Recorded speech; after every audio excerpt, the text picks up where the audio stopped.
So happy for that.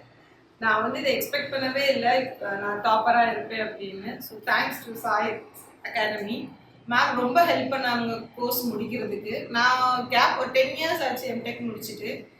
Ma'am தான் phone பண்ணி, இல்லை மேம் நீங்கள் டீச்சிங்னு கண்டினியூ பண்ணுறதுன்னு ட்ரை பண்ணிட்டீங்கன்னா இட்ஸ் அ பெஸ்ட் கோர்ஸ்ன்னு சொன்னாங்க. நான் கண்டிப்பாக சொல்கிறேன், எல்லாருமே டீச்சிங் போகிறது முடிவு பண்ணிட்டீங்கன்னா கோர்ஸ் பண்ணுங்க. It's very useful. நான் உள்ள இன்டர்வியூக்கு போனோடனே நீங்கள் எக்ஸ்ட்ரா கோர்ஸ் என்ன பண்ணியிருக்கீங்கன்னு தான் கேட்டாங்க. ஜஸ்ட் ஐ செட் நான் வந்து ஒரு மாண்டசரி கோர்ஸ் எக்ஸ்ட்ரா பண்ணுறேன்னு தான் அப்புறம் எனக்கு அக்செப்ட் பண்ணாங்க. ரொம்ப அழகாக சொல்லி கொடுக்குறாங்க. என்னென்ன பண்ணணுங்கிறத உங்களுக்கு டைம் கொடுத்து நீங்கள் உங்களுக்கு என்ன எப்படி புரிஞ்சு சொன்னால் உங்களுக்கு புரியுமோ அந்தளவுக்கு சொல்லி கொடுத்து ட்ரெயின் பண்ணுறாங்க. It's very useful. ப்ராக்டிக்கல் செஷனும் கண்டக்ட் பண்ணுறாங்க. நான் இப்போ வந்து பிளேஸ் ஆகிருக்கேன் நாராயண ஐடெக்னோ ஸ்கூலில் சாம்ஸ் டீச்சராக பிளேஸ் ஆகிருக்கேன். ஸோ வெரி குட், வெரி என்ன சொல்கிறது, proud to say that. Thanks to Karthikeyan. Thank you ma'am.